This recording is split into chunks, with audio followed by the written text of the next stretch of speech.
কি মিস আদিবা?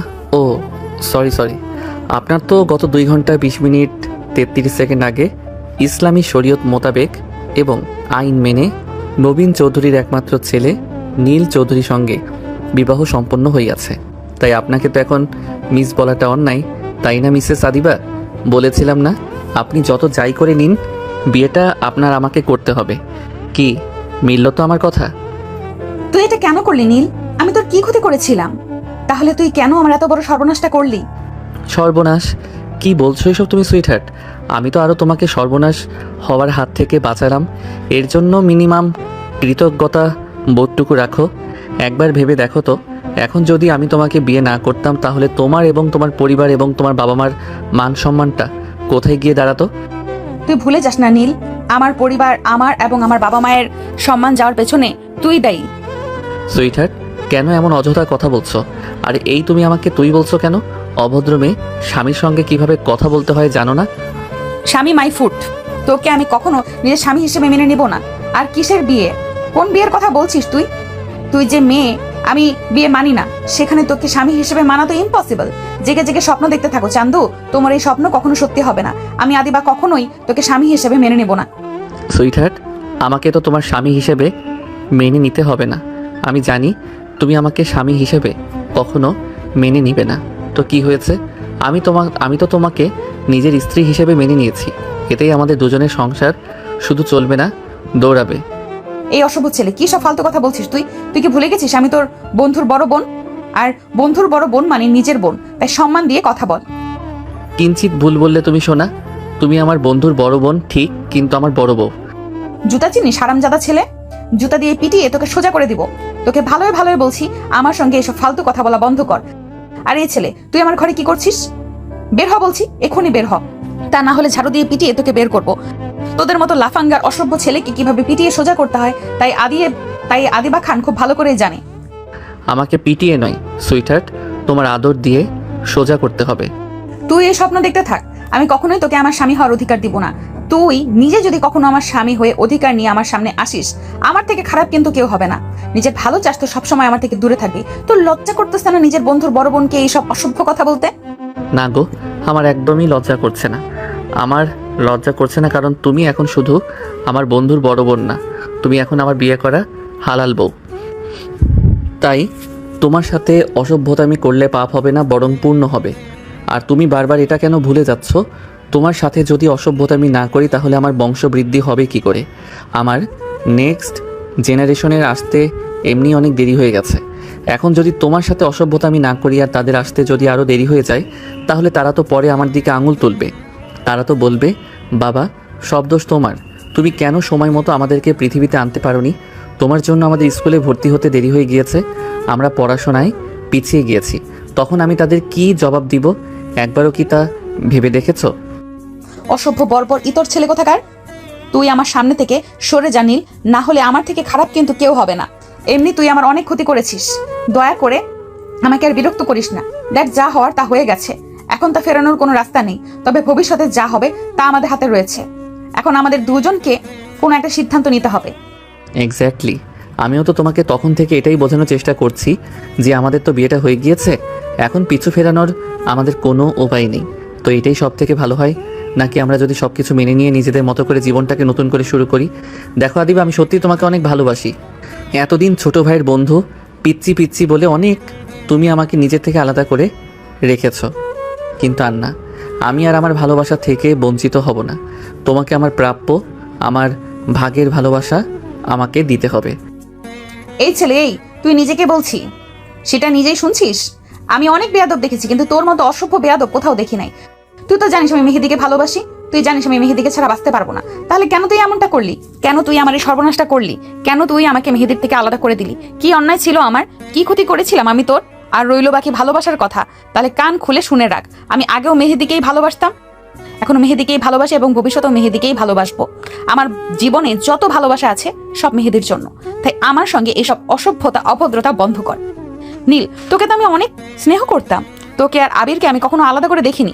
আমি কি কখনো তোকে এমন কোনো ইঙ্গিত করেছি যার জন্য তোর মনে আমার প্রতি এরকম কোনো চিন্তা ভাবনা ধারণ করতে পারিস? আদিবা, তুমি ভুলে যেও না, এখন কিন্তু আমি আর তোমার ছোট ভাইয়ের বন্ধু নীল নই। তুমি মানো আর না মানো, এখন তুমি আমার স্ত্রী এবং আমি তোমার স্বামী। তাই তুমি আমার সম্পর্কে এসব ধারণা রাখতে পারো না। আর তুমি আমাকে বেয়াদব বলছো?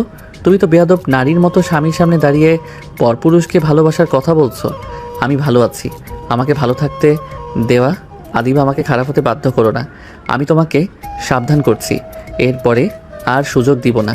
আর কখনো যদি ভুল করেও তুমি আমার সামনে অন্য কোনো ছেলেকে ভালোবাসার কথা বলো, তাহলে আমার থেকে খারাপ কিন্তু আর কেউ হবে না। আমি তোমাকে কথা দিচ্ছি। তাই নাকি? তাহলে আমি 100 বার বলবো, 1000 বার বলবো, বারবার বলবো, আমি মেহেদিকে ভালোবাসি, আমি মেহেদিকে ভালোবাসি, আমি মেহেদিকে ভালোবাসি। আদিবা আর তার বাকি কথা শেষ করতে পারল না। নীল তাকে বাকি কথা শেষ করতে দিল না। আদিবা যখন নীলের সামনে দাঁড়িয়ে অন্য কোনো ছেলেকে ভালোবাসার কথা বলছিল, তখন নীল প্রচণ্ড রেগে যায় এবং সে রাগে নিজের হিতাহিত জ্ঞান শক্তি হারিয়ে ফেলে এবং সে রাগে বসে কি করছে সে নিজেও জানে না। আদিবা যখন মেহেদিকে ভালোবাসার কথা বলছিল, তখন নীল ঝড়ে বেগে এসে আদিবার উপর আক্রমণ শুরু করে। যখনই আদিবা কথা বলতে যাবে, অমনি নীল দৌড়ে এসে আদিবার ঠোঁট নিজের দখলে নিয়ে নেয় এবং আদিবা ছটফট করতে থাকে ছাড়া পাওয়ার জন্য। কিন্তু ওই যে কথায় আছে না, মেয়ে যতই বয়সে বড় হোক না কেন, শক্তিতে সে একজন ছেলের কাছে চুনোপুটি মারত। তাই আদিবার ক্ষেত্রেও একই ঘটনা ঘটল।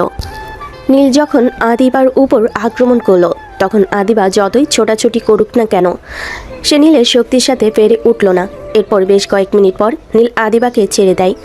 নীল আদিবাকে ছেড়ে দিতেই আদিবা রাগে ফুঁসতে ফুঁসতে তেড়ে আসে নীলের দিকে। আদিবা রাগে বশবর্তী হয়ে এসে সজোরে নীলের গালে চর বসিয়ে দেয়। আদিবার চর খেয়ে নীল নিজের গালে আলতো করে হাত রেখে আদিবাকে ফ্যাল করে দেখতে থাকে।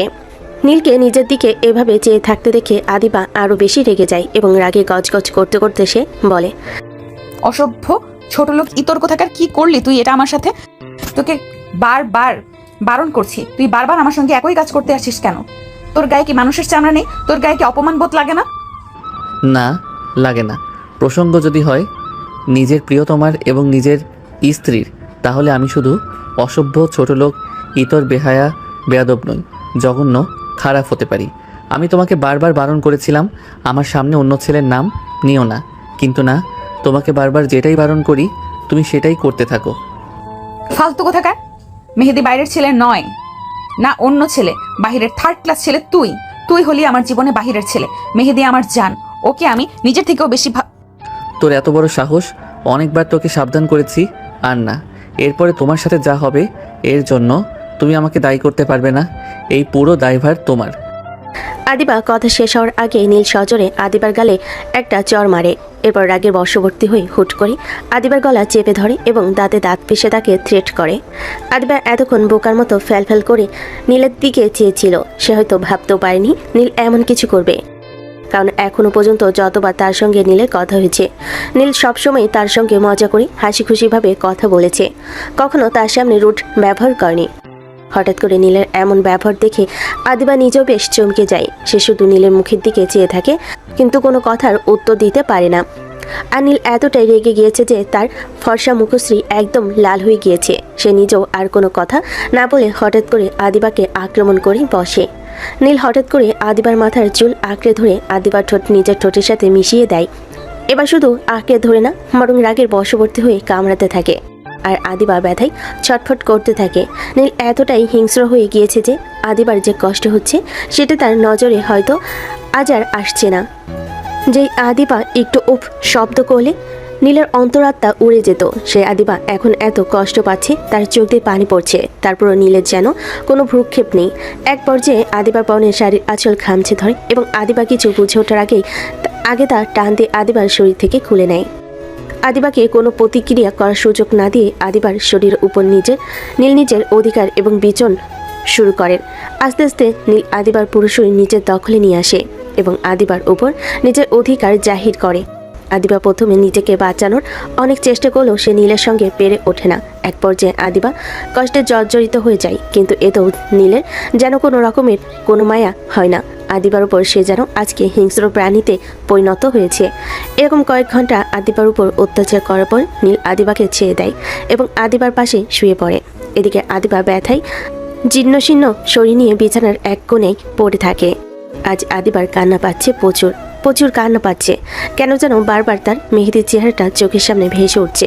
কি জবাব দেবে সে মেহেদিকে? কিভাবে সে মেহেদিকে বলবে সে তার মেহেদির ভালোবাসার মান রাখতে পারেনি? আজ কেন যেন আদিবার নিজের ওপর, নিজের শরীরের উপর প্রচণ্ড ঘৃণা হচ্ছে। আদিবা বেশ কিছুক্ষণ কান্না করতে থাকে, প্রচণ্ড কান্না করতে থাকে। নীল তার আর নিজের মধ্যে এতক্ষণ আদিবার সাথে পশুর মতো আচরণ করে নিশ্চিন্তে ঘুমাচ্ছে, যেন এতক্ষণ কিছুই হয়নি। আদিবা অনেক কষ্টে উঠে ওয়াশরুমে যায় এবং শাওয়ারের নিচে বসে পাগলের মতো নিজের শরীর ডলতে থাকে, যেন তার শরীরে কোনো জঘন্য ময়লা লেগে আছে এবং তা তুলে ফেলার জন্য সে আপ্রাণ চেষ্টা করে যাচ্ছে। এভাবে কয়েক ঘন্টা শাওয়ারের নিচে বসে থাকার পর হুট করে চারপাশ থেকে ফজরের আজানের ধ্বনি তার কানে আসে। নীল পাশ ফিরে দেখে তার পাশের বিছানা ফাঁকা। হঠাৎ করে নীলের ঘুম উড়ে যায় এবং সে বসে ভাবে আদিবা কোথায় গেল। এমন সময় ওয়াশরুম থেকে পানির আওয়াজ আসলে বুঝতে পারে আদিবা ওয়াশরুমে গিয়েছে। নীল এবার কিছু একটা ভেবে ওয়াশরুমের কাছে যায় এবং ওয়াশরুমের দরজা নক করতে থাকে। আদিবা, আদিবা, প্লিজ সুইটার দরজা খোলো। দেখো আমি সরি, আমাকে ক্ষমা করে দাও। আমি সত্যি এমনটা করতে চাইনি। তুমি আমাকে বাধ্য করেছো। তোমাকে তো বারবার বলো তুমি দয়া করে আমার সামনে কোনো ছেলের নাম নিও না, কিন্তু না, তুমি বারবার একই ভুল করো। এই কলিজা, প্লিজ দরজা খোলো। দেখো আমি জানি আমি তোমার সাথে অন্যায় করেছি, এর জন্য তুমি আমাকে যা শাস্তি দিবে আমি মাথা পেতে নেব, তাও প্লিজ দরজাটা খোলো। নীল এভাবে অনেকক্ষণ ডাকাডাকি করার পরও আদিবা নীরব থাকে। আদিবার এমন নীরবতা নীলের মনে ভীষণ ভয় সৃষ্টি করে। নীল মনে মনে ভাবে, আদিবা রাগের বশবর্তী হয়ে আবার উল্টাপাল্টা কিছু করে বসলো না তো? নীল এভাবে অনেকক্ষণ ডাকাডাকি করলো, কিন্তু তারপরও আদিবার কোনো সার শব্দ দিল না। এবার নীল অধৈর্য হয়ে উত্তেজিত হয়ে যায় এবং খুব জোরে জোরে দরজা নক করতে থাকে। দেখো সুইটার, প্লিজ এমন করে না, প্লিজ দরজাটা খোলো। দেখো আদিবা, তুমি যদি এক্ষুনি দরজাটা না খোলো তাহলে কিন্তু আমি দরজা ভেঙে ফেলবো। প্লিজ আদিবা দরজা খোলো। যখন এভাবে অনেক ডাকাডাকি পরও আদিবা দরজা খুলল না, তখন নীল প্রচণ্ড ভয় পেয়ে যায় এবং সে আর দেরি করে না, দরজা ভেঙে ফেলে। নীল দরজা ভেঙে দেখে আদিবা শাওয়ারের নিচে বসে আছে এবং ননস্টপ পানিতে ভিজছে। নীল আদিবাকে দেখে বেশ ভয় পেয়ে যায় এবং বেশ কিছুক্ষণ থমকে থাকে। নীল দৌড়ে গিয়ে আদিবাকে জড়িয়ে ধরে এবং তাকে হালকা হালকা ঝাঁকাতে থাকে। নীল আদিবার গায়ে হাত দিয়ে থমকে যায়। আদিবার পুরো শরীর ঠান্ডা বরফ হয়ে গিয়েছে। নীল মনে মনে ভাবতে থাকে, তবে কি আদিবা সারা রাত এভাবে পানিতে ভিজেছে? কেন যেন এখন নীলের ভিতরে নীল অপরাধবোধ কাজ করছে। সে কি তাহলে আদিবার ওপর অনেক বেশি অন্যায় করে ফেলেছে? নীল এবার আদিবার দিকে ভালো করে লক্ষ্য করে দেখে আদিবা কেমন যেন নেতিয়ে পড়ছে। নীল সাথে সাথেই আদিবাকে নিজের সাথে জড়িয়ে নেয়। এরপর সে আদিবাকে ভালোভাবে মুছিয়ে শুকনো কাপড় পরিয়ে বাইরে নিয়ে আসে। কিন্তু এরপর বাধে আরেক বিপত্তি। নীল যখন আদিবাকে নিয়ে বেডের কাছে আসে এবং আদিবাকে বসাতে চায়, তখন দেখে পুরো বেডের চাদর যেন রক্তে মাখামাখি হয়ে আছে। এরপর নীল আরেকবার আদিবার দিকে তো একবার বিছানার চাদর দিকে তাকাচ্ছে। এরপর নীলের অপরাধী মনটা আরও বেশি অপরাধী কাজ করতে থাকে। সে আবারও কয়েকবার আনমনে আদিবাকে সরি বলে। নীল ভালোভাবে বুঝতে পারে সে আদিবার সাথে ঠিক কত বড় অন্যায় করছে। সে কোল থেকে আলতো করে আদিবাকে পাশে নামিয়ে খুব দ্রুত বেডের থেকে চাদরটা তুলে নেয় এবং নতুন করে একটা চাদর কাবার্ড থেকে বের করে এনে বিছানায় সুন্দর করে বিছিয়ে আদিবাকে বিছানায় শুয়ে দেয় এবং পুরনো চাদরটা নিয়ে গিয়ে ওয়াশরুমে ধুয়ে দেয় এবং নিজেও শাও নিয়ে বাইরে এসে দেখে আদিবা এখনও কেমন যেন তাকিয়ে আছে। আদিবাকে দেখে মনে হচ্ছে সে ভীষণ রকমের শকটের মধ্যে রয়েছে। এরপর নীল বাইরে চলে যায় এবং বেশ কিছুক্ষণ পর রুমে ফিরে আদিবাকে কয়েকটি ওষুধ খাইয়ে দেয়। আদিবা যেন তার সাথে কি হচ্ছে না হচ্ছে তা বুঝতে ভুলে যায়।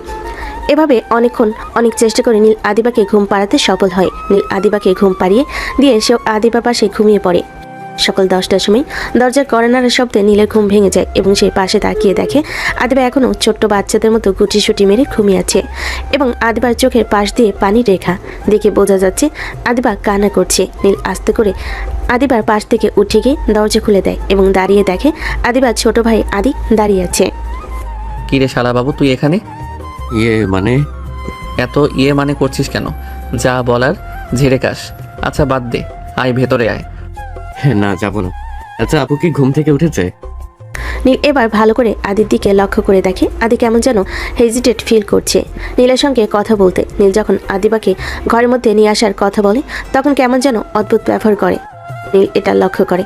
একবার আদি তো আরেকবার ঘুরে আদিবার দিকে লক্ষ্য করে। আদিবা এখনও ঘুমাচ্ছে। তা দেখে নীল আস্তে করে ঘরের বাইরে গিয়ে দরজাটা ভিড়ে আদির ঘাড়ে নিজের হাত রেখে আদিকে সামনের দিকে এগিয়ে নিয়ে যেতে যেতে বলে, ওই শালা, এমন ব্যবহার করছিস কেন? দেখে মনে হচ্ছে তোর বোন নয়, তুই নতুন বউ। না, বিষয়টা তা নয়। বিষয়টা হচ্ছে এখন তোকে কি বলে ডাকবো? কেন আগে যা বলে ডাকতি? আগে যা বলার বলেছি। এখন আগের আর এখনকার মধ্যে অনেক পার্থক্য রয়েছে। আগে তুই আমার শুধুমাত্র বন্ধু ছিলি, কিন্তু এখন তুই আমার বড় আপুর হাজবেন্ড। হ্যাঁ, তা অবশ্য ঠিক বলেছিস। তোর ডাকে পরিবর্তন হলেও আমার ডাকের কোনো পরিবর্তন হয়নি। আমি আগেও তোকে শালা বলেছি, এখনও তোকে শালাই বলছি। নিয়তির খেলা নিয়তির খেলা, বুঝলি নীল? এখন তো তুই আমার মুরব্বী। ওই শালা, একদম ফালতু কথা বলবি না। আমি তোর মুরব্বি মানে? আরে তুই তো এখন আমার বড় বোনের হাজবেন্ড, মানে আমার দুলাভাই। আর দুলাভাই মানে তো গার্ডিয়ান, আর গার্ডিয়ান মানে তো ময় মুরব্বী, তাই নয় কি?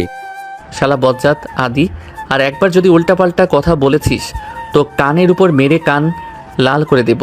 সম্পর্ক যাই হোক না কেন, তুই আগেও যেমন আমার প্রাণপ্রিয় বন্ধু ছিলি, এখনও তুই আমার প্রাণপ্রিয় বন্ধু আছিস, এবং ভবিষ্যতেও তুই আমার প্রাণপ্রিয় বন্ধুই থাকবি। আচ্ছা আচ্ছা, হয়েছে, অনেক হয়েছে। এবার আপুকে নিয়ে নিচে আয়। আম্মু আব্বু আর আঙ্কেল আন্টি তোদের জন্য নিচে অপেক্ষা করছে। ব্রেকফাস্ট করে তো আবার তোদেরকে তোদের বাড়িতে বেরোতে হবে। ওই শালা, ভাগিয়ে দিচ্ছিস নাকি? তো বোন বিয়ে দিয়েছি কি ঘরে বসিয়ে বসিয়ে খাওয়ানোর জন্য নাকি?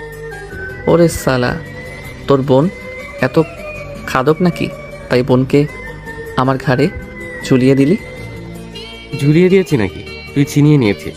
শোন নীল, ঘটনা যাই হোক, সত্যি তুইও জানিস আমিও জানি কিভাবে কোন পরিস্থিতিতে এবং কেন তোর আর আপুর বিয়ে হয়েছে। শোন, আমি জানি তুই আমার আপুকে অনেক ভালোবাসিস এবং তুই আমার আপুকে অনেক ভালো রাখবি, এতে কোনো সন্দেহ নেই।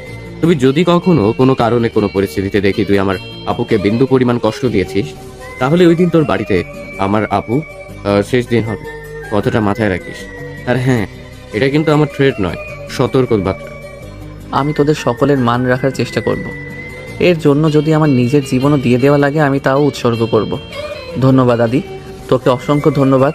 তুই যে আমাকে বুঝেছিস এবং আমার ভালোবাসাটাকে বুঝে তাকে সম্মান জানিয়ে তুই আমাকে সাহায্য করেছিস তোর বোনকে নিজের করে পেতে। এর জন্য তোকে অসংখ্য ধন্যবাদ। আমি সারা জীবন তোর কাছে ঋণী থাকবো, এই জন্য যে তুই আমাকে বেঁচে থাকার সম্বল তুলে দিয়েছিস। আপুকে নিয়ে নিচে আয়। আদি নীলকে আর কিছু বলার সুযোগ না দিয়ে আদিবাকে নিচে নিয়ে আসার কথা বলে এবং চলে যায়। নীল কিছুক্ষণ আদির যাওয়ার দিকে তাকিয়ে থেকে সেও আদিবার কাছে ফিরে যায়। নীল ঘরে ফিরে এসে দেখে আদিবা এখনো ঘুমিয়ে আছে। তাই নীল আস্তে আস্তে আদিবার কাছে গিয়ে আদিবার মাথার কাছে বসে। আদিবার মাথাটা নিজের কোলের উপর নিয়ে হালকা করে বিলি কেটে দিতে থাকে। হঠাৎ কারোর এমন কোমল মায়াবী স্পর্শে আদিবার ঘুম হালকা হয়ে যায়। এরপর সে আস্তে আস্তে চোখ খুলতেই তার চোখের সামনে ঝাপসা দেখে। পরিস্থিতি বুঝতে আদিবার বেশ কয়েক মিনিট সময় লাগে। এরপরে যখন তার মস্তিষ্ক সক্রিয় হয় এবং সে অনুধাবন করে গতকাল থেকে এখন পর্যন্ত তার সাথে ঠিক কি হয়েছে, এবং সাথে সাথে উঠে বসে এবং নীল কিছু বুঝে ওঠার আগে তাকে সজোরে ধাক্কা মেরে নিচে ফেলে দেয়। আদিবার এমন হঠাৎ আক্রমণে নীল ভ্যাবাচাকা খেয়ে যায়। নীল প্রথম কিছু বুঝে উঠতে না পারল, হঠাৎ মেঝেতে পড়ে তার কোমর এবং পায়ে বেশ খানিকটা আঘাত পায়। অসভ্য ছোট লোক জানোয়ার কোথাকার! তোকে তো আমি এতদিন শুধু বাচ্চা ভেবে ইগনোর করে গেছি, কিন্তু তোর মনে মনে যে এতটা শয়তানি, তুই যে এত বড় জানোয়ার, যদি আগে জানতাম তাহলে কখনোই তোকে আমি আমার আশেপাশে ঘেঁষতেও দিতাম না। তুই কি করে পারলি আমার এত বড় সর্বনাশ করতে পারলি? মেহেদি তো এখন কখনোই আমাকে মেনে নেবে না, আর ও মেনে নিল, আমি বা কি করে তার সামনে গিয়ে দাঁড়াবো? কিভাবে বলবো আমি তার ভালোবাসার মর্যাদা দিতে পারিনি? আমি পারিনি নিজেকে রক্ষা করতে তোর মতো পশুর হাত থেকে। আমি কি করে তাকে বলবো আমি আমার সর্বস্ব হারিয়েছি? না, আমি পারবো না, কখনোই পারবো না মেহেদিকে ঠকাতে। আর ওকে ছাড়া বেঁচে থাকাও আমার পক্ষে সম্ভব না। তুই কেন করলি আমার সঙ্গে এটা? আমি যার বেঁচে থাকতে পারবো না, যে মুখ আমি মেহেদিকে দেখাতে পারবো না, সেই জীবন রেখে আমার কোনো লাভ নেই। দেখো আদিবা, আমি জানি আমি ভুল করেছি। ভুল?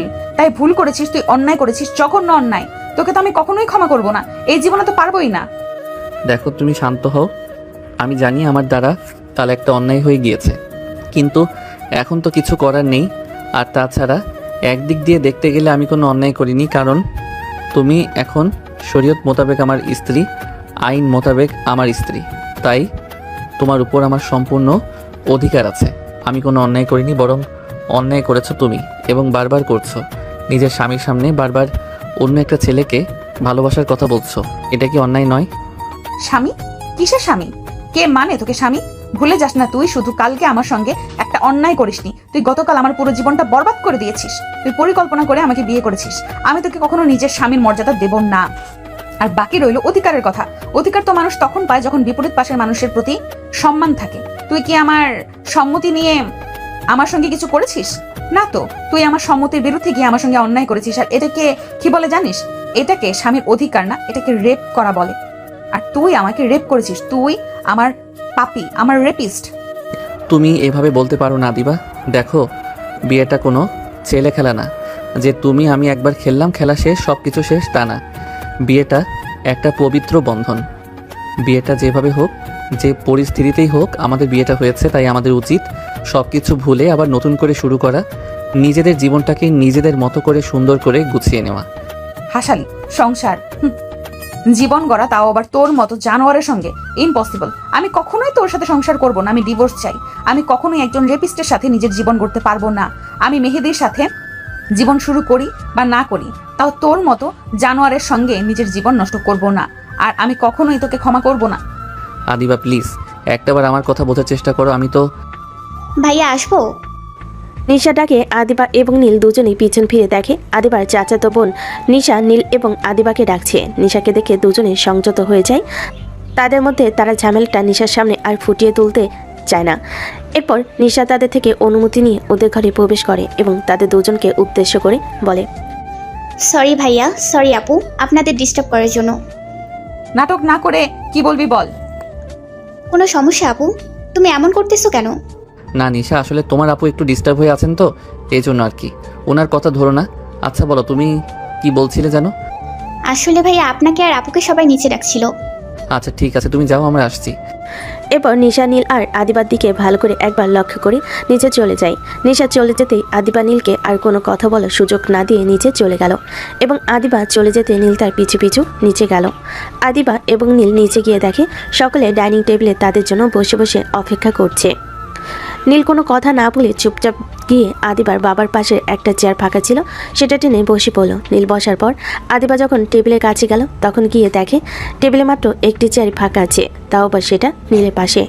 আদিবা প্রথমে বসতে চাইল না। আদিবা যখন খাবার টেবিলে না বসে উঠে চলে যাচ্ছিল তখন পিছন থেকে হঠাৎ করে আদিবার বাবা আদিবাকে ডেকে বলল, কোথায় যাচ্ছ মামুনি তুমি?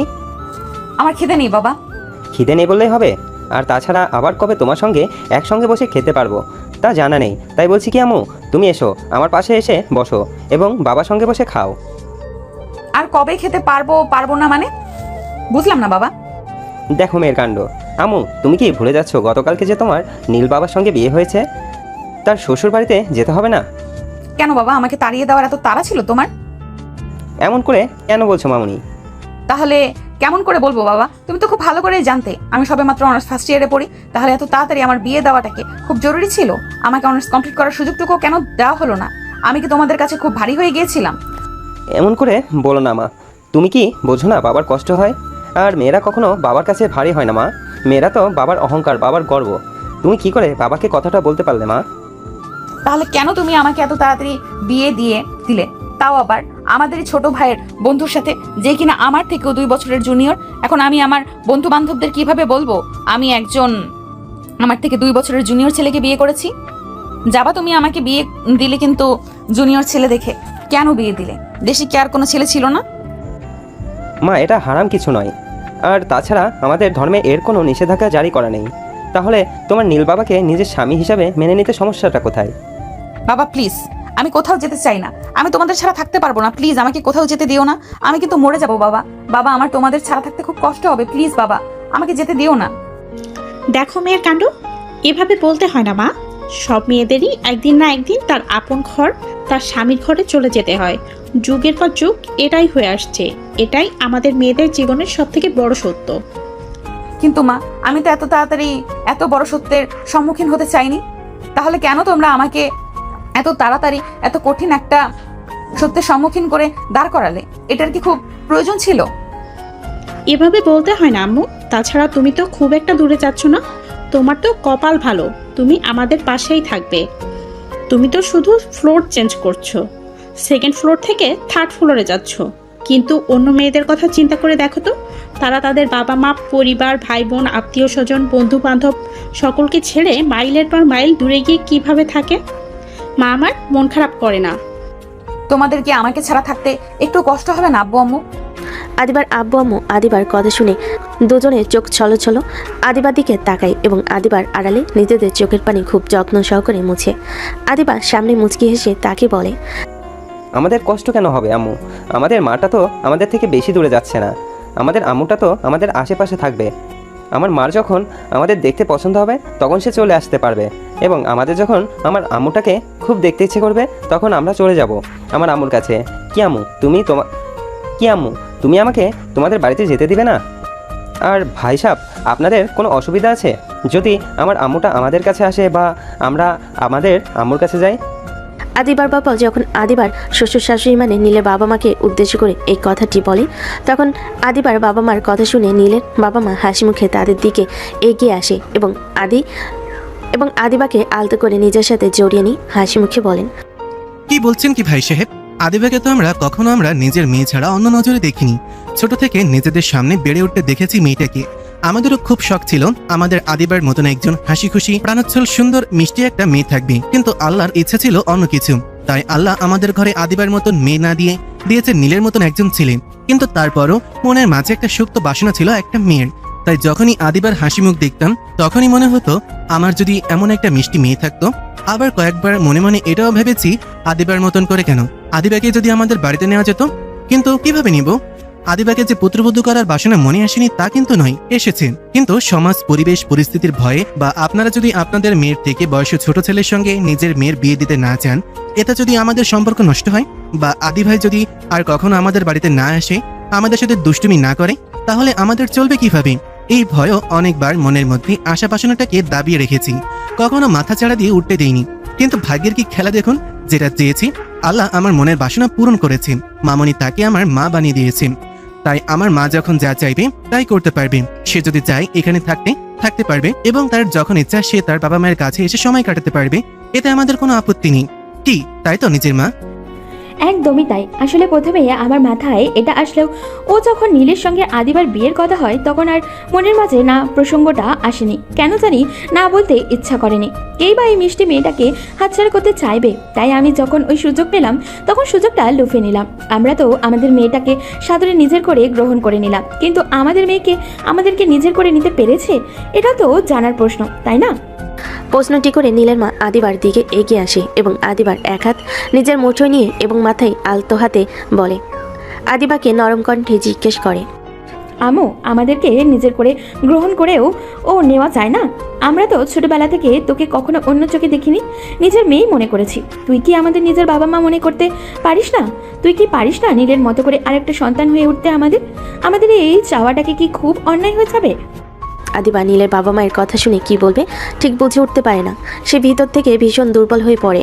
সে মনে মনে ভাবে, এই মানুষগুলো ছোটবেলা থেকে আমাকে কত আদর স্নেহ করেছে, আমার বাবা মায়ের মতোই আমাকে ভালোবেসেছে। এনারা আমাকে কত ভালোবাসে, আমি কিভাবে একজনের শাস্তি আরেকজনকে দিব? আমি কিভাবে এনাদের বলবো যে আমি এনাদেরকে নিজের করে নিতে পারবো না? আমি পারবো না এনাদের সঙ্গে থাকতে। এনাদের সাথে তো আমার কোনো সমস্যা নেই, এনারা তো আমার কোনো ক্ষতি করেনি, বরং দিয়েছে বুক ভরা ভালোবাসা। তাহলে কিভাবে আমি তাদের আশাহত করি? হে আল্লাহ, তুমি আমাকে পথ দেখাও, আমি কি করব? কি রে, কি হলো? কথা বলছিস না কেন?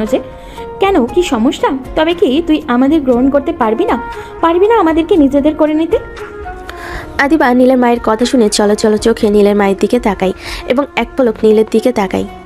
তারপর নীলের মাকে জড়িয়ে ধরে কান্না করতে করতে বলে, আমি কেমন করে মায়ের আবদার ফেলে দিয়ে আমাকে বলবে আমিও তো তোমাদের অনেক ভালোবাসি আঙ্কেল আন্টি, কিন্তু আমার পড়াশোনা? এটা নিয়ে তোমার কোনো চিন্তা করতে হবে না মামনি। তোমার পড়াশোনা যেমন চলছিল ঠিক তেমনিই চলবে, এতে আমাদের কোনো অসুবিধা নেই। বরং আমরা নিজেরাও চাই তুমি নিজের পড়াশোনা চালিয়ে যাও। আর তাছাড়া তুমি আর নীল তো একই কলেজে যাওয়া আসা করো, তাহলে তোমরা দুজন একসঙ্গে যাতায়াত করতে পারবে। এতে তো আমাদের কোনো অসুবিধা নেই মা। অনেক চেষ্টা করার পরও আদিবা তার পরিবারকে বা নীলের পরিবারকে আদিবা নিজের পরিবারে থাকার জন্য রাজি করাতে পারেনি। সে বারবার এটাও বলেছিল যে তার পড়াশোনা শেষ হলে তারপর সে নীলদের বাড়িতে যাবে, কিন্তু কেউ কোনোভাবে রাজি হয়নি। এজন্য আদিবাকে বাধ্য হয়ে নীলদের বাড়িতে যেতে হয়েছে। আদিবারা নীলদের বাড়িতে আসার পরে একে একে নীলদের আত্মীয় স্বজনেরা আসতে শুরু করে নীলের বউকে দেখার জন্য। অনেকে এসে অনেক রকমের কথা বলে। কেউ বলে মেয়ের বয়স তো ছেলে বয়সের থেকে অনেক বড়, এই সংসার কি টিকবে? কেউ বলে বিয়েটা কি তাহলে নিজেরাই করেছে? কেউ বলছে এই বুড়ি বেটি কি ছেলেটাকে ফাঁসাইয়া বিয়ে করছে? বিভিন্ন জনের বিভিন্ন কথাবার্তায় নীলের বাবা এবং মা যোগ্য জবাবের মাধ্যমে সকলের মুখ বন্ধ করে দিয়েছে।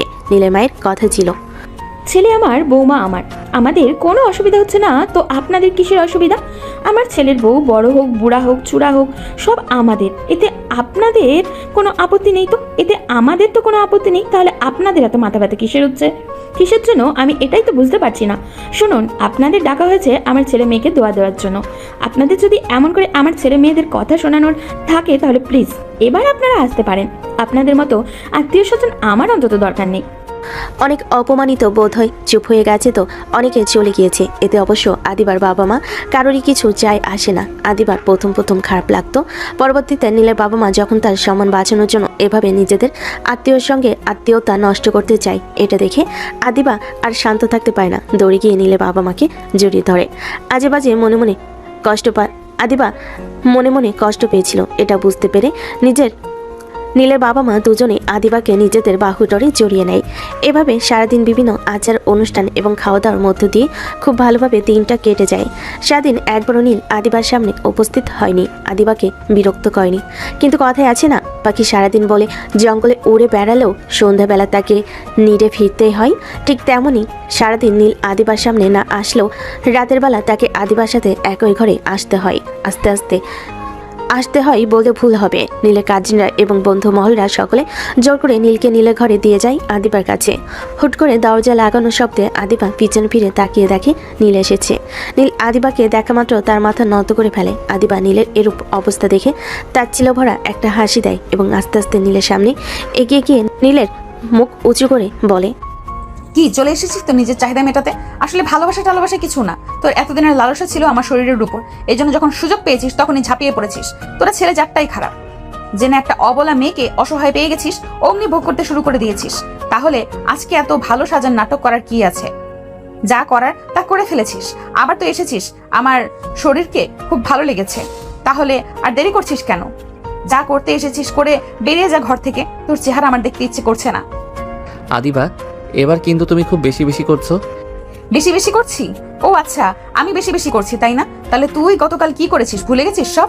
আরে ভুলে তো যাবি, এতদিনের লালসা মিটিয়ে নিয়েছিস, এখন আর মন থাকবে না তো। এভাবে না বলে যদি এতই রাগ থাকে তাহলে একবারে মেরে ফেললেই তো পারতে। এখনো তো তোর মতো এতটা জঘন্য খারাপ হতে পারেনি, এই জন্যই হয়তো এখনো বেঁচে আছিস। তা না হলে গত রাত্রে তোকে খুন করে ফেলতাম। তবে অপেক্ষায় থাকবো তোমার হাতে খুন হওয়ার জন্য।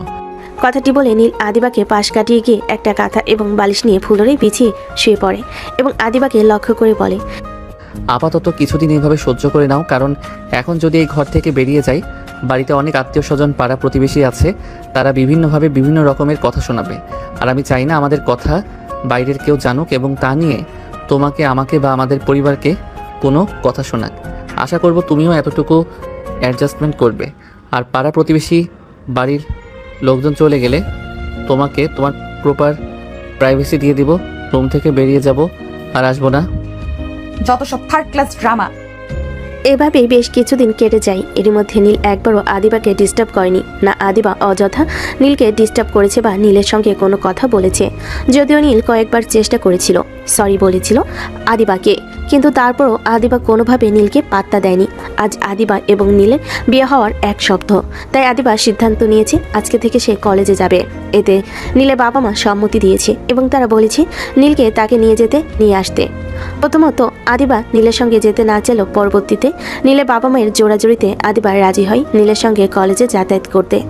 আদিবা যখন নীলের সঙ্গে কলেজে যেতে রাজি হয়, এতে নীল বেশ মনে মনে খুশি হয়। সে হয়তো এভাবে আস্তে আস্তে আদিবা নীলকে মেনে নেবে। তাই নীল নিজের মনের আনন্দে নিচে যায়, পার্কিং থেকে গাড়ি বের করে, এদিকে ফোন দেয় কলেজে যাওয়ার জন্য। নীল এবং আদি এবার এইচএসসি ক্যান্ডিডেট। নীল তার বাইক বের করে এদিকে কল দেওয়ার পরে আদিও এসে গ্যারেজ থেকে গাড়ি বের করে। দুজনে বাইক নিয়ে বিল্ডিংয়ের সামনে অপেক্ষা করতে থাকে আদিবার আসার জন্য। আদিবা নীলের বাবা মা এবং আদিবার বাবা মায়ের সঙ্গে দেখা করে তাদের থেকে বিদায় নিয়ে নিচে আসে এবং কোনো দিকে না থেকে সোজা গিয়ে আদির বাইকের পিছনে উঠে বসে। আদিবা যখন হুট করে এসে আদির বাইকে উঠে বসে, তখন নীলের হাস্যোজ্জ্বল চেহারাটা ঘন কালো মেঘে ঢেকে যায়। আদি বিষয়টা লক্ষ্য করে এবং সাথে সাথে সে আদিবাকে প্রশ্ন করে, কি রে আপু, তুই আমার বাইকে? কেন, আমি তো তোর বাইকেই যাই আগে থেকে। কিন্তু আগে তো তোর বর ছিল না, এখন তো তোর বর হয়েছে, তাহলে তুই আমাকে কেন নিজে ড্রাইভার বানাচ্ছিস?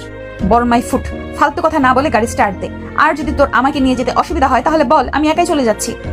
কিন্তু আপু, আচ্ছা আদি বাদ দে, তাড়াতাড়ি চল। আজকে আমাদের একটা ইম্পর্টেন্ট লেকচার আছে, এটা নিশ্চয়ই ভালো করে জানিস। আর সেটা কোনোভাবে মিস দেওয়া যাবে না, কারণ 1 মাস বাদে আমাদের পরীক্ষা, তাই সিলেবাসে কোনো কিছু বাদ দেওয়া যাবে না। আচ্ছা ঠিক আছে চল। এই নীল ভাইয়া দাঁড়াও, আমাকে নিয়ে যাও। তোমাকে নিয়ে যাব মানে? কোথায় যাচ্ছ তুমি? উফ ভাইয়া, তুমি কি কানা নাকি? দেখো না কোথায় যাচ্ছি। ইউনিফর্ম তো পরে আছি স্কুলে, তাহলে কেন জিজ্ঞেস করছো কোথায় যাচ্ছি? তাড়াতাড়ি চলো তো, এমনি অনেক দেরি হয়ে গেছে। এই লেট লতিফা, তুই প্রতিদিনের মতো আজকেও দেরি করেছিস। তোর স্কুল কয়টায় আর তুই যাচ্ছিস কয়টায়? ফাজিল মেয়ে, সারাক্ষণ শুধু পড়ায় ফাঁকি দেওয়া।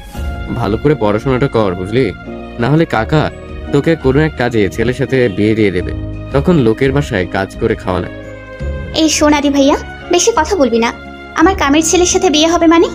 আমার বিয়ে তো হবে নীল ভাইয়ের মতো স্মার্ট হ্যান্ডসাম গুড লুকিং একটা ছেলের সঙ্গে। আর তাছাড়া কবি বলেছে, যারা পড়াশোনায় কাকে মারে তাদের বড়রা অনেক হ্যান্ডসাম হয়, নীল ভাইয়ের মতো। এই ফালতু কথা কোন কবি বলেছে রে তোকে? আমাকে যে সারাদিন গবেট গবেট বলিস, সামান্য কবির নাম নিজে জানিস না? নিজে আবার নিজেকে ইন্টেলিজেন্ট বলিস? ছি, তোর এই ইন্টেলিজেন্টের কথাই আগুন, যে ইন্টেলিজেন্টের দ্বারা সামান্য একটা কবির নাম জানিস না। আচ্ছা, এই কবির নামটা তো আমিও জানি না।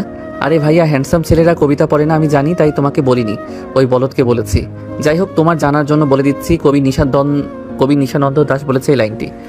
নিশার কথা শুনে নীল এবং আদি দুজনেই আবুলের মতো তার দিকে কিছুক্ষণ চেয়ে থাকে। এরপর দুজনের চোখাচোখি করে আসলে নিশা কোনো কবির নাম বলল। নিশান্ত দাস বলে কোন কবি আছে বলে এ পর্যন্ত তাদের জানা নেই। তিনজনই এমন আজাইরা কথার মাঝে আদিবা বিরক্ত হয়। হুট করে তাদের পিঠে চাটি মেরে বলে উঠল, এই তোরা যাবি নাকি আমি নেমে যাব?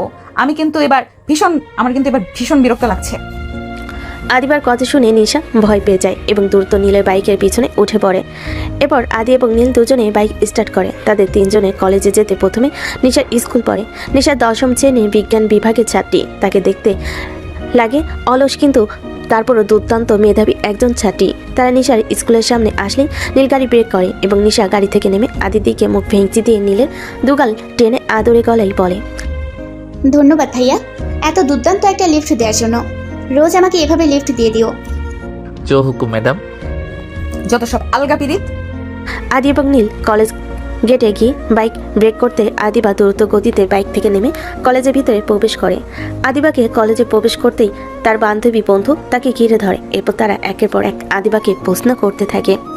কি রে দোস্ত, এতদিন কলেজে আসিসনি যে? আমরা তো ভাবলাম আবার বিয়ে টিয়ে করে ফেলি নাকি, আমাদের দাওয়াত না দিয়ে। একদম মনের কথা বলছিস। আমি তো ভাবলাম বিয়ে শাদী করে জামাই নিয়ে কলেজে আসবে ম্যাডাম। তোদের এসব ফালতু কথা বলা শেষ হয়েছে? কেন যে তোরা কলেজে আসিস এসব ফালতু কথা বলতে, তাই না? যত সব। আরে মামা, বিরক্ত হচ্ছিস কেন? আমরা তো জাস্ট মজা করছিলাম।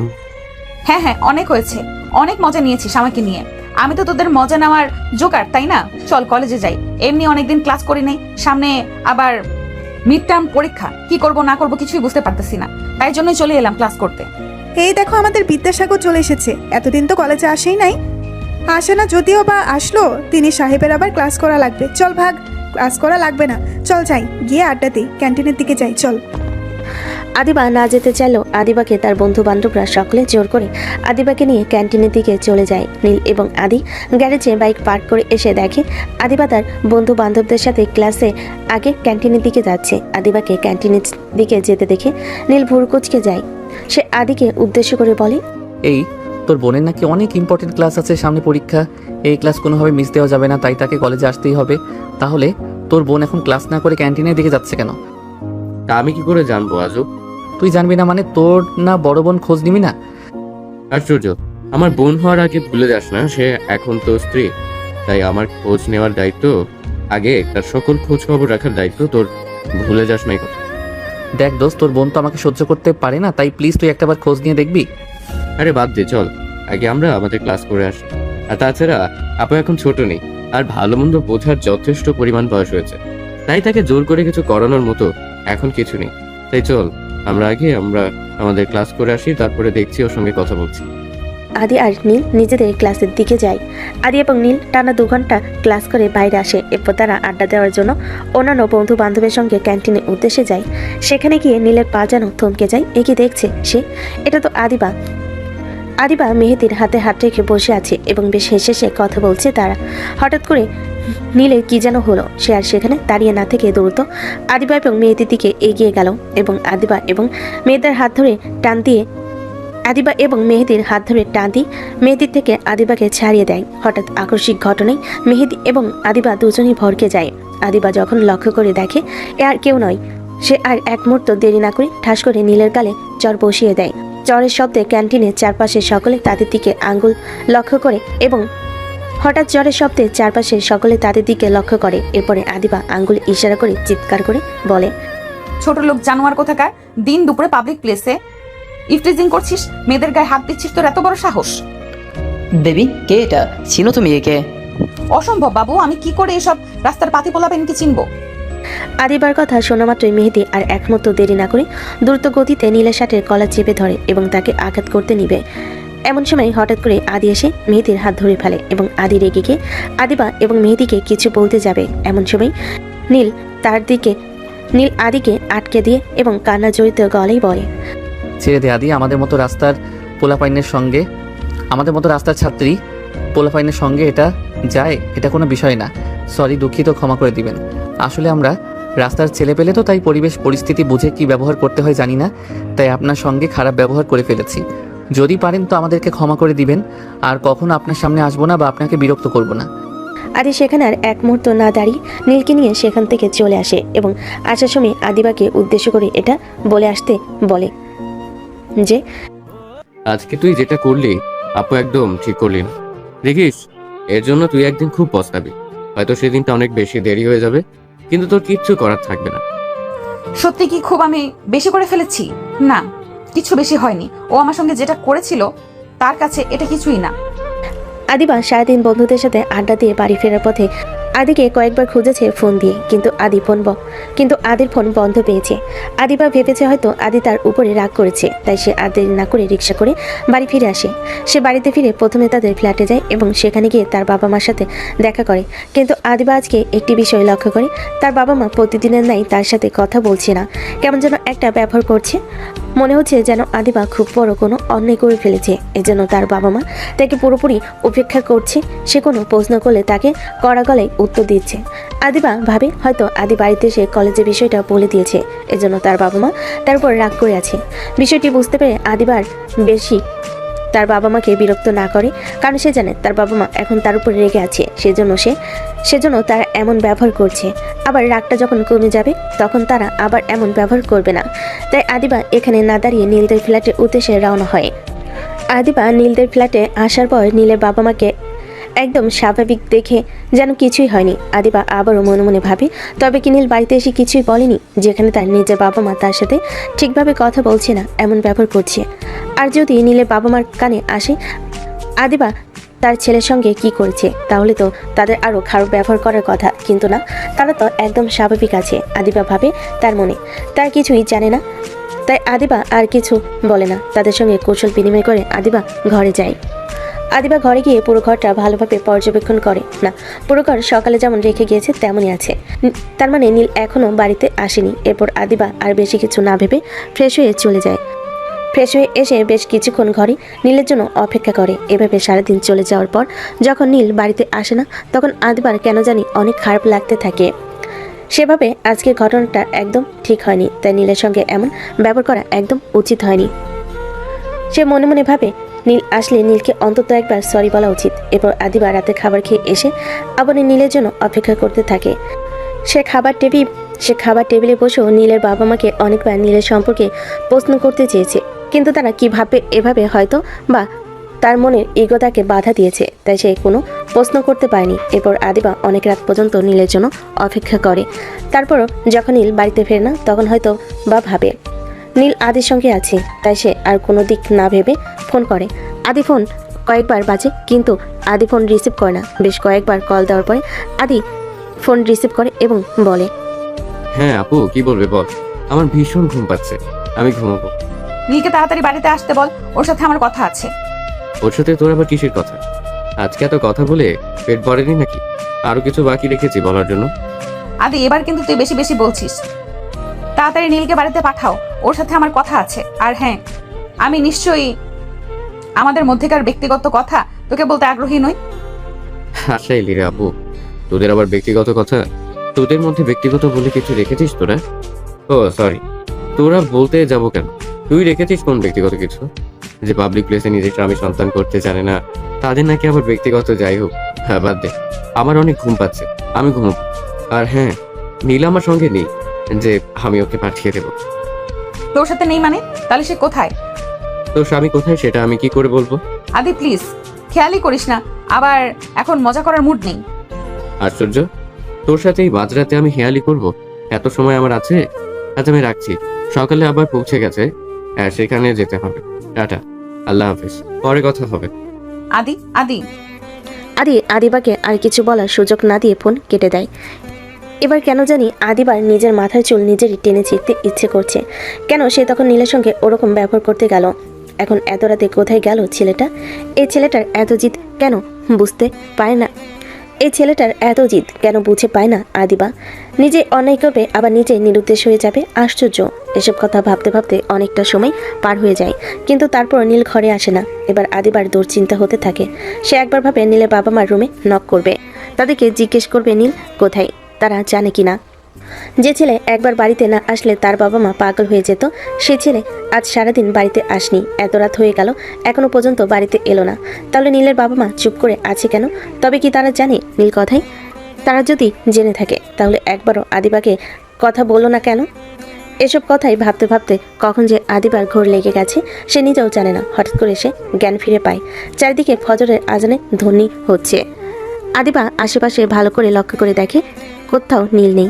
এটি সে মনে মনে ভাবে, তাহলে কি গত রাতে নীল বাড়িতে ফিরে আসেনি? আচ্ছা, আদিবার এই সামান্য কথাতে যদি নীল এতটা অভিমান করতে পারে, তাহলে নীল যে আদিবার সঙ্গে যা যা করেছে তারপর আর এবার সবটা কি করে মেনে নিয়েছে? এবার আদিবা এবং নীলের বাবা মার সঙ্গে বসে ব্রেকফাস্ট করছিল। এমন সময় নীলের বাবা আদিবাকে উদ্দেশ্য করে বলে, মামনি, তুমি কি একা একা কলেজে যেতে পারবে নাকি তোমাকে কলেজে দিয়ে আসতে হবে? না মানে ড্রাইভারকে বলে দিলে তার সঙ্গে যেতে পারবে নাকি আমি গিয়ে তোমাকে রেখে আসবো?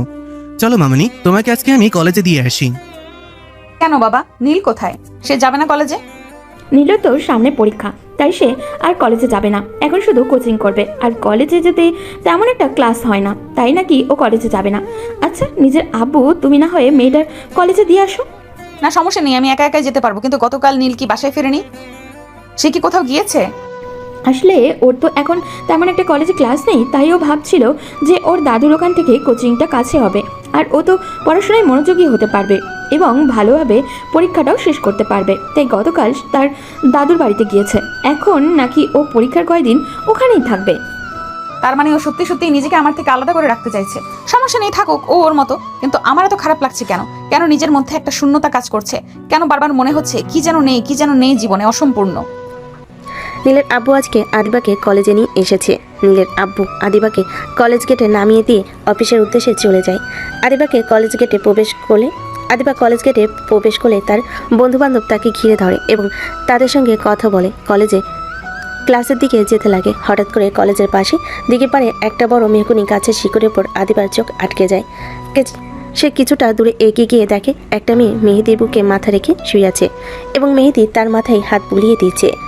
দৃশ্যটা লক্ষ্য করে আদিবা আর এক সেকেন্ডও না দাঁড়িয়ে দ্রুত মেহেদির কাছে এগিয়ে যায় এবং সেখানে গিয়ে মেয়েটাকে মেহেদির থেকে টেনে তুলে মেহেদির গালে কষিয়ে একটা চর মারে এবং রেগে চিল্লিয়ে বলতে থাকে, এসব কি হচ্ছেটা কি মেহেদি? কি হচ্ছে মানে? তুই করছিসটা কি? আর তুই আমাকে চর মারলি কেন? তুমি আমার সাথে এমন করে কথা বলছো কেন? কেমন করে কথা বলছি?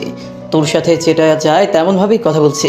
আর তাছাড়া 2 দিন তোর সাথে মিষ্টি কথা বলেছি, একটু ঘোরাফেরা করেছি বলে কি তুই আমার মাথা কিনে নিয়েছিস? তুমি না আমাকে ভালোবাসতে, তাহলে কোথায় গেল তোমার ভালোবাসা? ও তো আমি রোজই বাসি, এক একদিন এক এক মেয়েকে। দেখো তুমি জেনে গিয়েছো, ভালো হয়েছে। আমিও আর এই নাটকটা কন্টিনিউ করতে চাচ্ছিলাম না। যখন একটু হাত ধরতে চাই, যখনই একটু কিস করতে চাই, তখনই বলো এখন না, বিয়ের পর।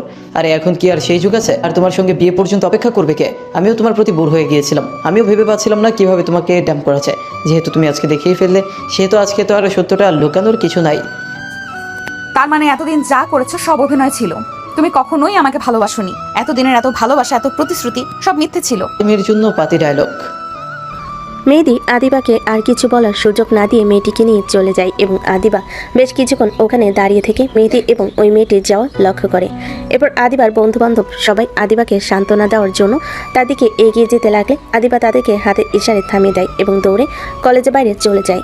আদিবাকে বেশ কিছুক্ষণ ধরে রাস্তা দিয়ে হাঁটার পরে হঠাৎ করে ঝুম বৃষ্টি শুরু হয়, কিন্তু কেন জানো না আজকে কোনো কিছুই আদিবাকে আটকাতে পারছে না। সেই ঝুম বৃষ্টি উপেক্ষা করে সামনের দিকে এগিয়ে চলেছে। আজ তার বৃষ্টির পানি ও চোখের পানি মিলেমিশে একাকার হয়ে গিয়েছে। আজ কেন যেন মনে হচ্ছে প্রকৃতিও আদিবার মতো দুঃখী হয়ে গিয়েছে। আদিবার যেমন অশ্রু ঝরছে, প্রকৃতিরও যেন অশ্রু ঝরতে ব্যস্ত হয়ে পড়েছে।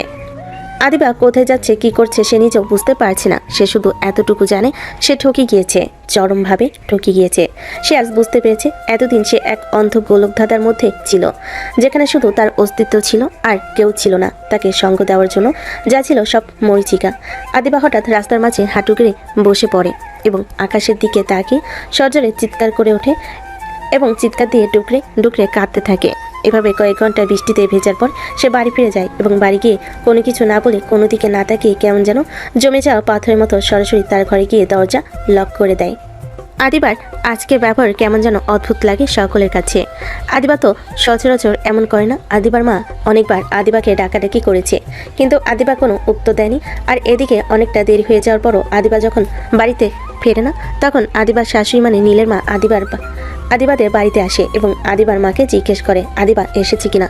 তখন আদিবার মা বলে, আদিবা এসেছে এবং তার রুমে নাকি শরীর খারাপ, তাই সে রুমে রেস্ট করছে। নীলিমা অবশ্য আদিবার সাথে দেখা করতে চেয়েছিল, কিন্তু আদিবা নিজেকে গুটিয়ে নিয়েছে। সে কার সঙ্গে দেখা করতে চায়নি। নীলিমা বুঝতে পারে আদিবা হয়তো কোনো কারণে ডিস্টার্ব, তাই তাকে বিরক্ত না করে ফিরে যায় এবং বলে যায় তার মুড ভালো হলে সে যেন বাড়ি যায়। আর যদি এখানে কিছুদিন থাকতে চায় তাও থাকতে পারে, এতে তাদের কোনো সমস্যা নেই।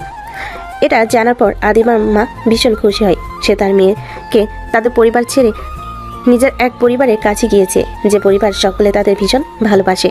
কিন্তু আদিবার মা একটু আফসোস করে যে তার মেয়ে এই ভালোবাসার মূল্য দিতে জানলো না। আদিও লক্ষ্য করে তার বোনের কিছু একটা হয়েছে, কিন্তু সে তার নিজের ইগোর জন্য তার বোনের কাছে যায় না, কথা বলে না। আজ বেশ কয়েকদিন পর আদিবা একটু স্বাভাবিক হয়ে বাড়ির ছাদে এসেছে। এসে ছাদের দিকে তাকিয়েছিল। হঠাৎ করে আদি নিজের ঘরে নেট না পেয়ে ছাদে এসেছিল ফোনে কথা বলার জন্য, কিন্তু এসে দেখে আদিবা আকাশের দিকে তাকিয়ে কি যেন একটা ভাবছে। হঠাৎ আদিবাকে দেখার পরে আদিবার নীলকে করা অপমানের কথা মনে পড়ে যায় এবং সে খুবই নিচে নেমে যেতে নিলে এমন সময় আদিবা তাকে পিছন থেকে ডেকে ওঠে। আদি, চলে যাচ্ছি যে? ও আচ্ছা, বোনকে পর করে দিয়েছিস তাই না? পর বললে কি আর পর করে দেওয়া যায়? তাহলে আর বোনের কথা মনে পড়ে না যে? না, তেমনটা না, আসলে কদিন পরীক্ষা চলছিল তো, তাই একটু ব্যস্ত ছিলাম। ও আচ্ছা, তোমাদের এইচএসসি পরীক্ষা শেষ হলো, তা এখনো কি ব্যস্ত আছিস? না তা না। আচ্ছা আপু, তোর কি হয়েছে বল? তোকে কেমন যেন অন্যরকম লাগছে। ভাই, একটু আমার পাশে এসে বসবি? আমার কেন জানি ভীষণ একা লাগছে। কি হয়েছে তোর বলতো? এখন তো তোর আরো বেশি ভালো থাকার কথা, কারণ তোর জীবনের সব থেকে বড় কাটাও তো এখন তোর জীবন থেকে সরে দাঁড়িয়ে। এখন তো টেম্পোরারি তোর জীবন থেকে সরে গেছে, হয়তোবা খুব শীঘ্রই পার্মানেন্টলি তোর জীবন থেকে হারিয়ে যাবে। মানে কি বলছিস কি তুই? চিন্তা করিস না, তুই যতটুকু খারাপ আছিস ততটুকু খারাপ লাগাও নিমিশেই তোর জীবন থেকে হারিয়ে যাবে। হয়তো 2-1 দিনের মধ্যে ডিভোর্স লেটার হাতে পেয়ে যাবে। পাগল হয়ে গেছিস তুই? কি বলছিস কি তুই এইসব? যা বলছি একদম সত্যি কথা বলছি। নীল স্টুডেন্ট ভিসায় বাইরে যেতে চায়, কারণ সে তো চোখের সামনে থাকলে নাকি না তুই না সে কেউই কখনো ভালো থাকে, তাই সে তার জীবন থেকে চিরতরে হারিয়ে যেতে চায়। তাই আইনি যত জটিলতা আছে সেগুলোর চেয়ে দেশে থাকতে থাকতে মিটিয়ে দিয়ে যাবে। চিন্তা করিস, তখন তুই মনের মানুষের কাছে ফিরে যেতে পারবি, সমস্যা নেই। আর হ্যাঁ, নীল হয়তো বা কালকে একবার আসবে তার বাবা মায়ের সঙ্গে দেখা করতে, এবং আগামী পরশু দিন সে ঢাকা চলে যাবে IELTS করার জন্য। অসম্ভব। এখানে অসম্ভবের তো কিছু নেই। তুই যা করেছিস, তারপর ওর জায়গায় যে কেউ থাকলে একই ডিসিশন নিত। আমি তোকে আগেই বলেছিলাম আপু, তুই সেদিন যা করেছিস তার জন্য তোকে পস্তাতে হবে, মারাত্মকভাবে পস্তাতে হবে। এবং সেটা হয়েছেও, কিন্তু অনেকটা দেরি হয়ে গিয়েছে। তুই শুধু নিজের বন্ধুর দিকেই দেখেছিস, কই আমার দিকে তো কখনোই ভেবে দেখিসনি। তুই কি জানিস তোর বন্ধু আমার সাথে কি করেছে? জানি, সব জানি। তুই যেটা ভাবছিস তোর ক্ষতির জন্য করেছে, কিন্তু না, তোকে বাঁচানোর জন্য সে বাধ্য হয়ে এগুলো করেছে। কারণ ও যদি তখন তোকে বোঝাতে চাইতো তুই কখনোই বুঝবি না, বরং তোকে ভুল বুঝলি, তাই ওকে বাধ্য হয়ে এমনটা করতে হয়েছে। মানে কি বলতে চাইছিস তুই পরিষ্কার করে বল। আমি আর আদি একদিন বাইক রেস করছিলাম। এমন সময় দুজনেই ক্লান্ত হয়ে ফাঁকা একটি মাঠে পাশে দাঁড়িয়ে গল্প করছিলাম। এমন সময় আমাদের কানে কিছু কথা আসে। কি কথা? মেহেদি আমাদেরকে লক্ষ্য করেনি। সে তার বন্ধুদের সাথে বলা বলি করছিল যে মেহেদি প্রথমে তোকে ভুলিয়ে ভালিয়ে তোর সঙ্গে রুম ডেট করবে, পরবর্তীতে সেটার ভিডিও করে তোকে ব্ল্যাকমেইল করে তার বন্ধুদের সঙ্গেও তোকে মিশতে বাধ্য করবে। আর অনেক মেয়ের সঙ্গে তারা এমন স্কিম করে এসেছে।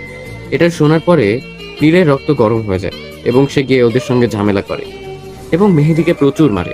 অবশ্য সেও মার খেয়েছিল, কারণ হিরো হতে গেলে পারে তো হিরো হওয়া যায়, তাই না? তাই কিন্তু তারপরও সে দূরে যায়। ওর উত্তেজনা দেখে আমি নিজেই ভুলে গিয়েছিলাম যে আমার বোনকে নিয়ে বাজে কথা বলা হচ্ছিল। যেখানে কাজটা আমার করার কথা ছিল সেখানে সে কাজটাও নিজে করছিল। এটা দেখার পরে আমার তখন সন্দেহ জাগে, কিন্তু তারপরে আবার মনের মধ্যে কোথাও একটা থাকে যে হয়তোবা সে তোকে নিজের বোন বলে রেসপেক্ট করে। যেহেতু তুই আমার বড় বোন সেহেতু সম্মানটা থাকা স্বাভাবিক, কিন্তু এতটা ডেসপারেট কেউ বন্ধু বলে জন্য হতে পারে এটা আবার হজম হয়। তাই আমি ওকে কোনো মতে সেখান থেকে ছাড়িয়ে এনে যখন তাকে প্রেসারাইজ করি তখন সে স্বীকার করে যে সে অনেক আগে থেকেই তোকে ভালোবাসে, এবং শুধু ভালোবাসে না, মারাত্মক লেভেলের ভালোবাসে, যে তোকে ছাড়া সে নাকি মরে যাবে। সেদিন সে আমার হাতে পায়ে ধরে অনেক কান্নাকাটি করে, বাচ্চাদের মতো প্রচুর কান্নাকাটি করে। বাচ্চারা যেমন একটি খেলনা পাওয়ার জন্য তার বাবা মায়ের কাছে বায়না করে এবং ততক্ষণ পর্যন্ত সে বায়না করেই থাকে যতক্ষণ পর্যন্ত তার বাবা মা তাকে সে খেলনাটা দিতে। ঠিক সেইভাবে ওই পাগলটা সেদিন ততক্ষণ পর্যন্ত আমার হাতে পায়ে ধরে কান্না করেছিল, যতক্ষণ পর্যন্ত না আমি স্বীকার করি যে আমি তোর সঙ্গে ওর বিয়ে দিতে প্রস্তুত। কিন্তু আমি বললেই তো আর হবে না, তোকেও তো রাজি হতে হবে। কিন্তু এই কথাটা কিভাবে বোঝাতে আমি পাগলটাকে বল যে পাগলটা ছোট থেকে ধীরে ধীরে তোর প্রতি ভালোবাসা ঘুরতে ঘুরতে পুরো সমুদ্রে পরিণত হয়েছিল। এরপর সে তোকে অনেকভাবে বোঝানোর চেষ্টা করে, কিন্তু তুই ওকে বারবার ভুল বুঝিস। এটা ভাবিস যে সে হয়তো তোর আর জানোয়ারটার মধ্যে ফাটল ধরানোর চেষ্টা করছে।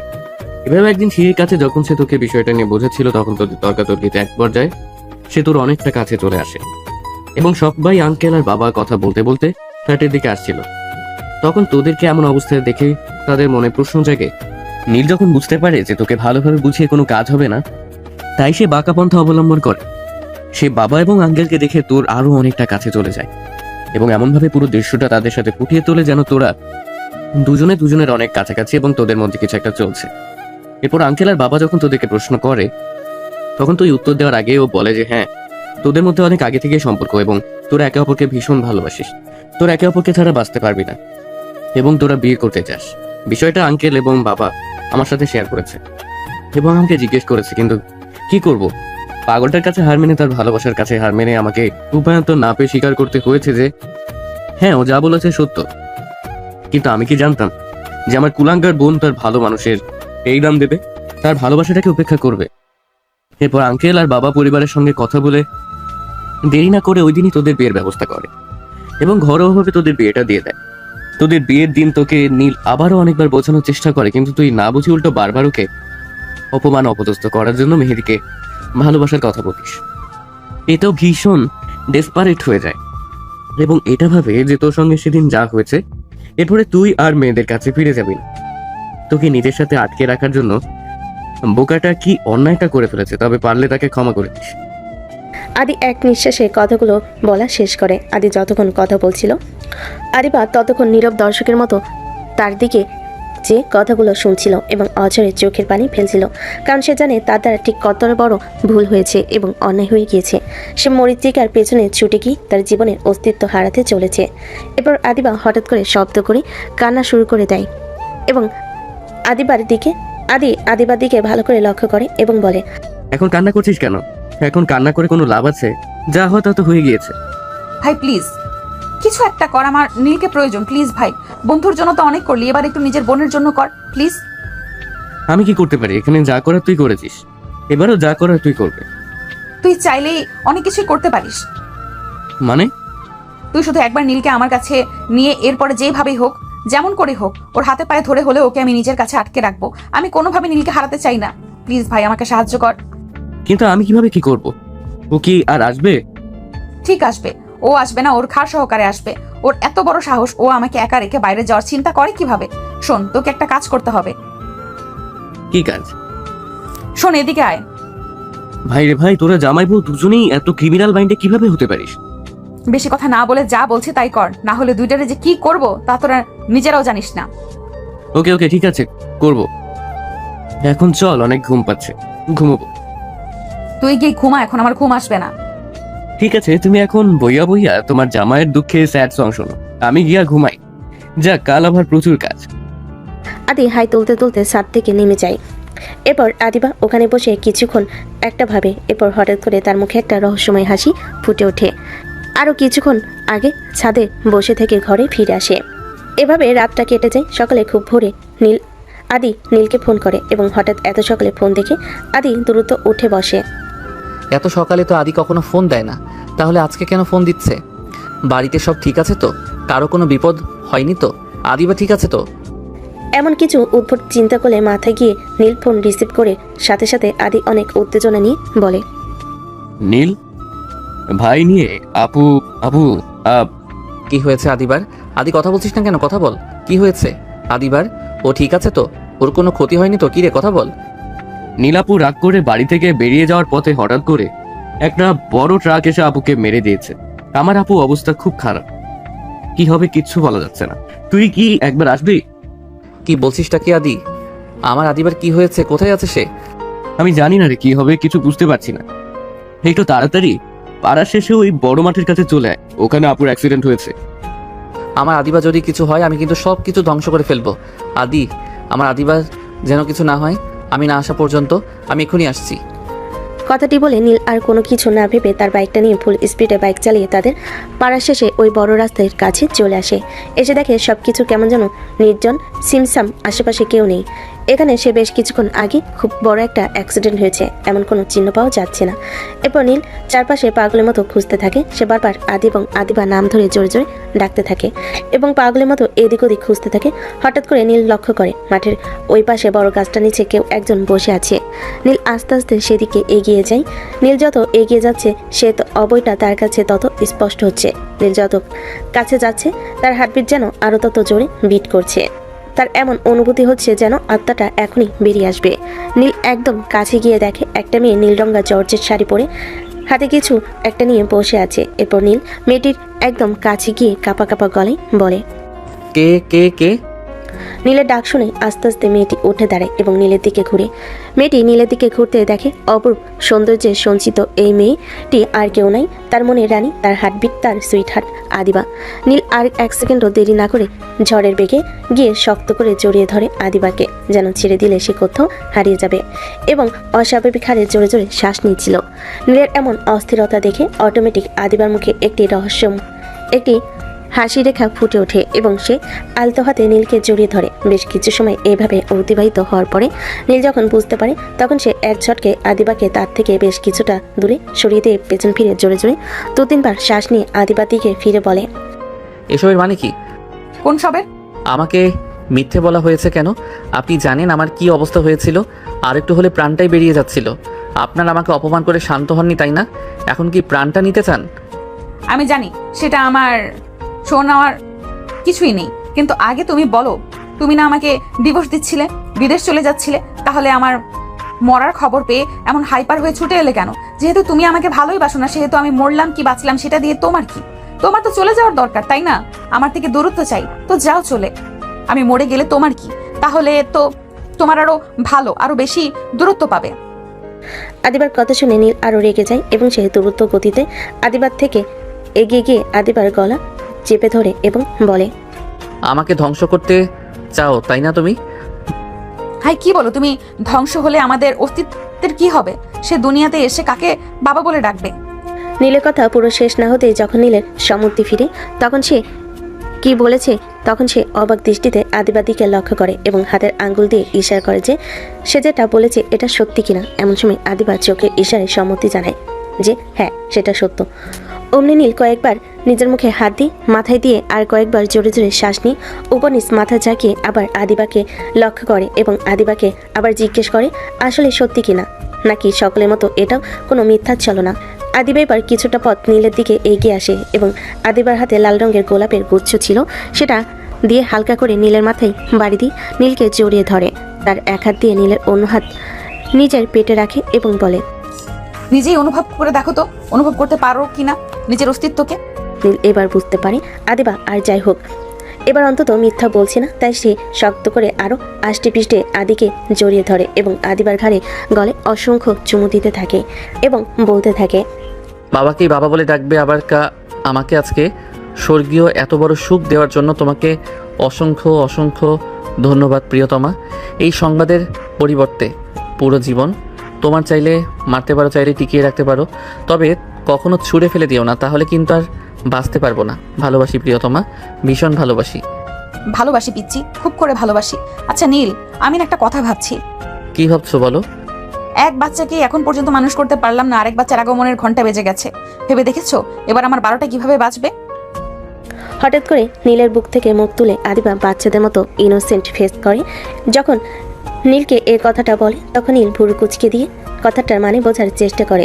যখন সে বুঝতে পারে আদিবা তাকে মিন করে কথাটা বলেছে তখন সে আদিবাকে ছেড়ে দিয়ে বলে, তবে রে ফাজিল মেয়ে, আমাকে পিচ্ছি বলা তোমার একদিন কি আমার একদিন। লেও ঠেলা, এই জন্যই তো বলেছিলাম এত পিচ্ছি জ্বালা সামলাবো কিভাবে। আদিবা দৌড়াতে থাকে এবং নীল আদিবাকে দৌড়াতে থাকে এবং তাকে ধরার চেষ্টা করে। দুজনেই হাসি খুশিতে মেতে ওঠে।